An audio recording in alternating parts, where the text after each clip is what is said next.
अस्सलाम वालेकुम। My name is GM and you are watching GM wheels. तो आज का टाइटल देख के आप समझ ही गए होंगे कि मैं आज अपने बाइक का आपके लिए रिव्यू लेके आया हूँ, जिसको मैंने ऑलमोस्ट 17,000 यानी कि 17,000 किलोमीटर खुद ड्राइव किया है। इसकी मेंटेनेंस पे इस दौरान क्या खर्चा आया वो सारा आपको बताएंगे, और ये फ्यूल एवरेज मुझे शहर में और मेन पे क्या दे रहा है वो आपको इसके बारे में बताएंगे। तो चलते हैं अपने इस रिव्यू की तरफ। और इसके साथ साथ मैं एक चीज़ एडिशन करता जाऊं, जो मैंने इस दौरान जो मैंने इसके अंदर मॉडिफिकेशन की है वो भी आपको साथ साथ बताएंगे। ये फ्रंट से स्टार्ट करते हैं। फ्रंट पे देख सकते हैं इसका जो मड गार्ड दिया गया है वो हार्ड प्लास्टिक का है। ये स्लाइटली फ्लेक्सिबल होता है। ये नहीं होता कि जस्ट किसी चीज़ से टच हो और ये फ़ौरन से टूट जाए। ये लोगों का गलत कॉन्सेप्ट है कि ये प्लास्टिक में है तो ये जल्दी टूट जाएगा, ऐसा कुछ भी नहीं है। बहुत अच्छा प्लास्टिक उन्होंने इसमें यूज़ किया हुआ है। चलते हैं फ्रंट टायर की तरफ। फ्रंट टायर जो है वो हमें पैंथर का दिया गया है। पहले मैं आपको इसका साइज़ क्लोज करके दिखा देता हूँ। 3.00/18 और 18 इंचज़ के इसके अंदर अलॉय रिम्स दिए गए हैं। फ्रंट पे अगर बात की जाए ब्रेकिंग सिस्टम की तो वो डिस्क ब्रेक दी गई है, जो कि सिंगल पिस्टन कैलिबर की डिस्क ब्रेक है। फ्रंट टायर की आप ग्रिप वगैरह देख सकते हैं कि जैसे कि मैंने आपको बताया कि 17,000 चलने के बाद इसकी ग्रिप किस तरह की है। जी तो दिखाते हैं आपको इसकी हेडलाइट। इसकी हेडलाइट जो है वो सिंपल हेलोजन के अंदर आती है, और साथ इसमें नीचे ये पार्किंग की ऑप्शन दी गई है। ये सर्कुलर इसकी हेडलाइट जो है वो दी गई है, और इसके जो इंडिकेटर हैं वो भी सिंपल हेलोजन के अंदर आते हैं। आप इसका मड गार्ड देखेंगे इस तरह शेप में है। ये mud guard basically trail bikes के अंदर जो है वो आता है।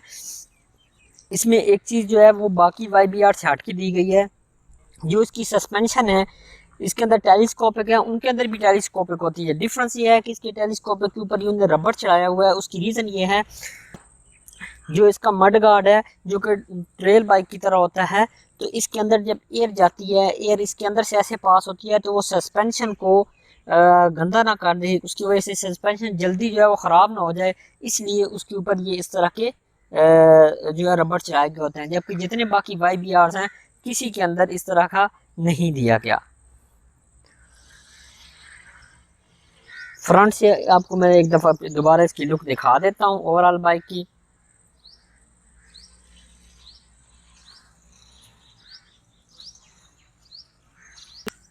बैक पे बात कर लेते हैं ब्रेकिंग सिस्टम की। इसमें ड्रम ब्रेक जो है वो में दी गई है, और बैक पे भी जो टायर है वो भी पैंथर का है, ये आप देख सकते हैं। बैक टायर के अगर हम साइज़ की बात करें तो इसमें हमें जो साइज़ मिलता है वो है 90/90/18, यानी कि इसके अंदर भी 18 इंचज़ के अलॉय रिम जो है वो दिए गए हैं। इसकी हम बैक सस्पेंशन की अगर बात करें तो आप ये देख सकते हैं, ये स्प्रिंग की तरह की सस्पेंशन दी गई है, और इसके अंदर ये यहाँ पे आप ये देखें, यहाँ पे मैं आपको दिखा रहा हूँ, यहाँ पे इसकी एडजस्टमेंट की ऑप्शन दी गई है। ये अभी मिडल में है, इसको आप और लो भी कर सकते हैं और हाई भी कर सकते हैं। बैक टायर की आप ग्रिप वगैरह भी देख सकते हैं कि 17,000 चलने के बाद बैक टायर किस कंडीशन में है। बैक लाइट की अगर बात की जाए तो सिंपल हेलोजन है, और उसके नीचे जो है वो रिफ्लेक्टर दिए गए हैं। जो इसके इंडिकेटर हैं वो भी सिंपल हेलोजन के अंदर आते हैं। जी तो साइड से आपको इसका सलेंसर दिखाते हैं। इसका सलेंसर जो है वो कार्बन कोटेड होता है। ये मैंने इसके ऊपर रैप किया हुआ है, वो भी मैं आपको आगे आगे बताता हूँ कि बाइक के अंदर क्या क्या मॉडिफिकेशंस हुई हैं।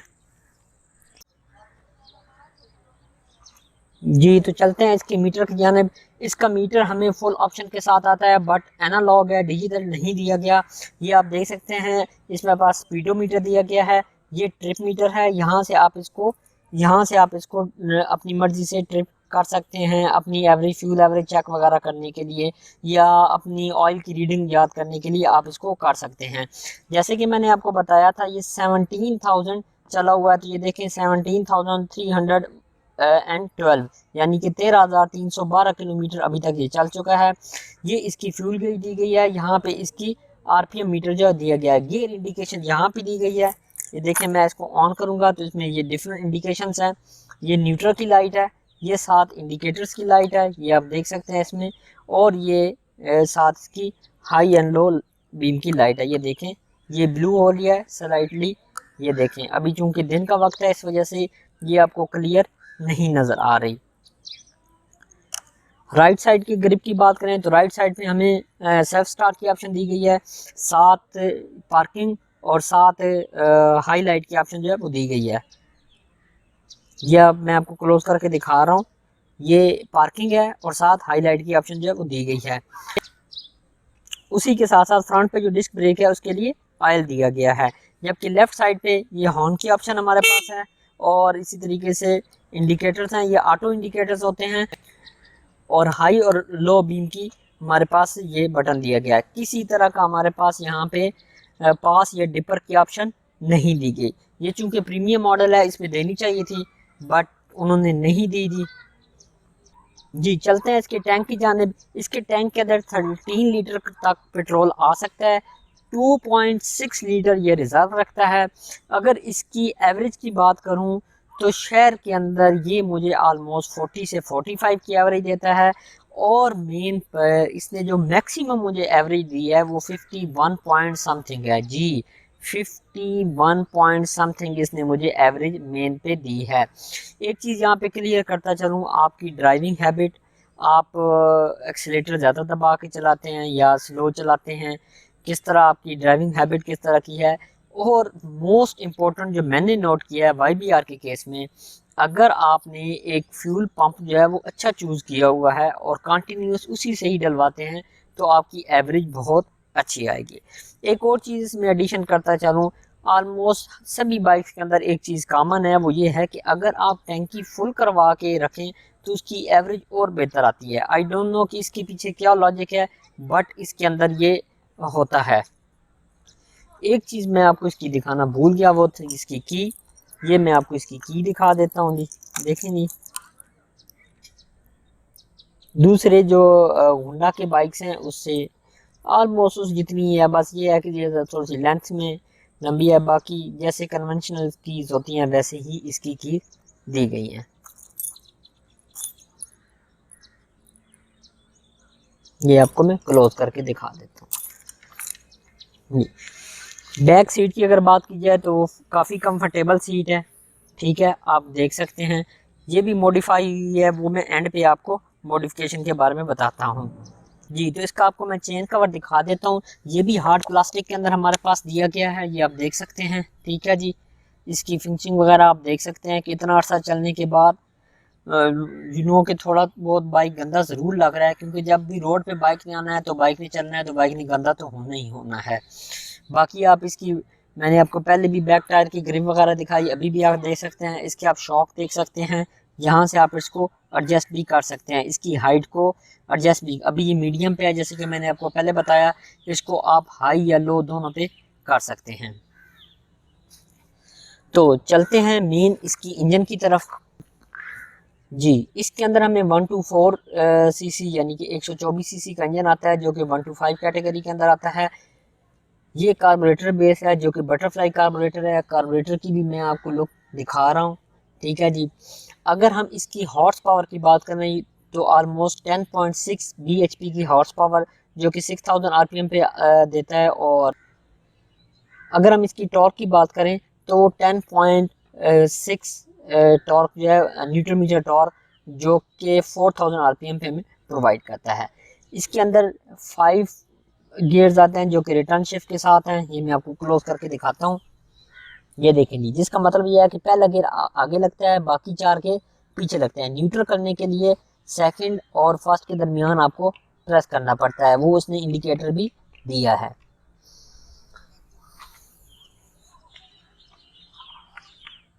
ओवरऑल एक दफ़ा मैं आपको बाइक की लुक दिखा देता हूँ कि इतना अर्सा चलने के बाद बाइक जो है वो अपनी किस कंडीशन में है। कमेंट्स करके ज़रूर बताएं कि आपको ये बाइक कैसा लगा, कि 17,000 चलने के बाद इस बाइक में आपको क्या महसूस हो रहा है कि किस चीज़ की कमी है। एक और चीज़ इसके इंजन के हवाले से आपको बताता चलूँ, ये इंजन OHC यानी कि ओवरहेड कैमशैफ्ट टेक्नोलॉजी के साथ आता है, जिसका मतलब है कि इसके अंदर वाइब्रेशन लेस इंजन होता है, ठीक है। इसके अंदर वाइब्रेशन बहुत कम होती हैं, और दूसरी जो थोड़ी बहुत वाइब्रेशन होती भी हैं, इस बाइक के अंदर बैलेंसिंग शेफ्ट जो है वो दी गई है, जो उन वाइब्रेशंस को भी कम कर देता है। तो ये वाइब्रेशन लेस बाइक है। यामाहा के तमाम बाइक्स जो हैं वो सारे ही आलमोस्ट वाइब्रेशन लेस हैं। बाकी बाइक्स का भी रिव्यू इंशाल्लाह आपके लिए बहुत जल्द लेके आऊँगा जी। तो जैसे मैंने आपको मॉडिफिकेशन का बताया, तो फर्स्ट ऑफ ऑल मैं आपको बता देता हूँ, मैंने इसमें रैपिंग और लेमिनेशन दोनों चीज़ें करवाई थी। कैसे? इस पे उसने कहा था जी कि ये हार्ड प्लास्टिक है तो इसमें लेमिनेशन नहीं हो सकती, सो आप रैप करवा लें। तो ये डिज़ाइन मैंने खुद बनवाया था। ये रेड अपनी ओरिजिनल जो इसका पेंट है उसी के अंदर है, ब्लैक इसके अंदर ये रैप करवा लिया, और ये उसके ऊपर ये भी ब्लैक। ये बस अब के जब चलता है बाइक तो फिर इसके अंदर इस तरह की छोटी मोटी प्रॉब्लम्स आ जाती हैं। इसी तरीके से मेन आपको मैं टैंकी दिखाता हूँ। टैंकी के ऊपर बेसिकली मैंने इसकी लेमिनेशन करवाई है, ठीक है जी। ये लेमिनेशन जो है, ये जो एक ब्लैक ट्रांसपेरेंट होती है, जिनको आइडिया उनको समझ आ गई होगी कि ब्लैक ट्रांसपेरेंट से क्या मतलब है, तो वो मैंने करवाई है। ये देखें, ये स्टिकर आपको फेड लग रहा होगा। इसी तरीके से ये जो 125 लिखा हुआ है ये भी आपको हल्का सा फेड नज़र आ रहा होगा। ये सारा इस तरह पूरी की पूरी इसके ऊपर मैंने इसकी लेमिनेशन करवाई थी। ये आप देखें जी, ये उसी तरीके से फिर हल्की हल्की जैसे लोग कोई काट देते हैं, कोई बच्चे आके काट जाते हैं, तो इस तरह की इसमें प्रॉब्लम्स हैं। अदरवाइज़ ये आप देखें।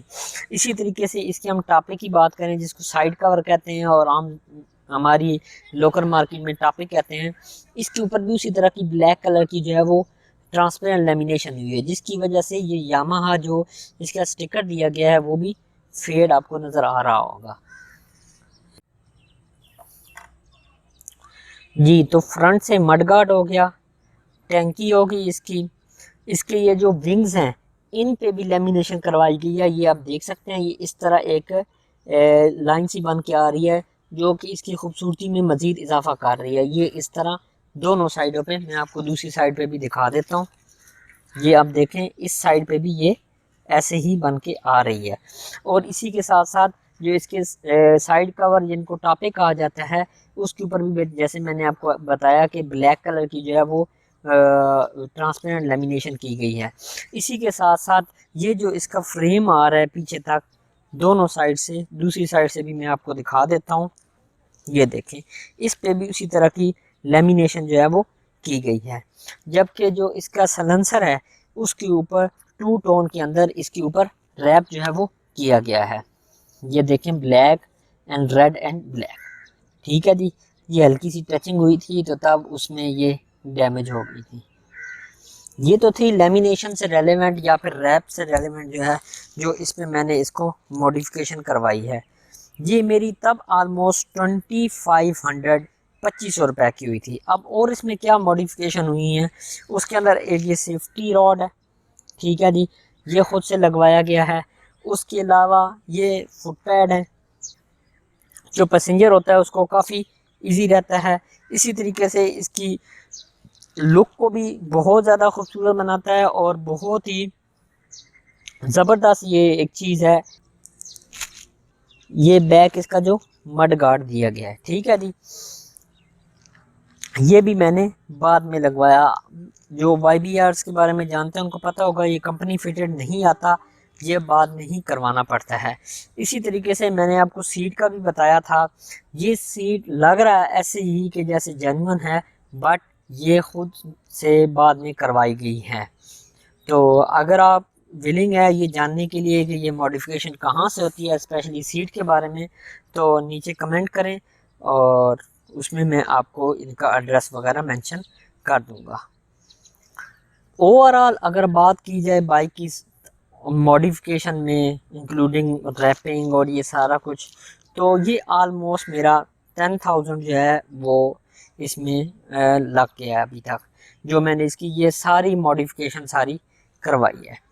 अब आ जाएं इसके अंदर कि इसका ट्यूनिंग कितने पे करवानी चाहिए, और इसका जो क्या लेंगे ऑयल फिल्टर तो नहीं, इसमें एयर फिल्टर होता है, वो कितने पे चेंज होता है। इसके अंदर जो एयर फिल्टर आता है वो राइट साइड वाले टापे यानी कि साइड कवर के अंदर एयर फिल्टर दिया गया होता है। अमूमन वो तीसरी या चौथी ट्यूनिंग पे उसको वो चेंज कर देते हैं। डिपेंड करता है कि अगर वो ज़्यादा भरा हुआ है, उसके पोर्स जो हैं वो भरे गए हैं, तो फिर वो जो हैं उसको चेंज कर देते हैं, दूसरी पे भी कर सकते हैं। जबकि इसकी अगर ट्यूनिंग की बात की जाए तो इसकी जो ट्यूनिंग है वो ऑलमोस्ट 3000 पे रिकमेंडेड है। तो मैं भी हर 3000 के बाद 3000 किलोमीटर के बाद इसकी जो है वो ट्यूनिंग वगैरह करवाता हूँ। ऑयल इसके अंदर 1 लीटर आता है, जो कि मैं यामाहा लूप का ही यूज़ करता हूँ। पहले यामाहा लूप ब्लू वाला यूज़ करता था, जो कि 2000 पे मैकेनिक जो है वो कहते हैं चेंज करवा लेना चाहिए। अब मैं यामाहा लूप प्लस जो है, जो ब्लैक कलर के अंदर आता है, जिसकी बॉटल ब्लैक कलर की है, वो यूज़ करता हूँ। तो वो 3000 पे रिकमेंडेड है। तो इस तरह से मोबिल ऑयल और ट्यूनिंग जो है इकट्ठी हर 3000 के बाद अब मैं करवाता हूँ। तो इसी के साथ साथ ये एक चीज़ आप देख रहे होंगे गोल सी जो लगी हुई है, ये इसकी सेल्फ स्टार्ट मोटर है।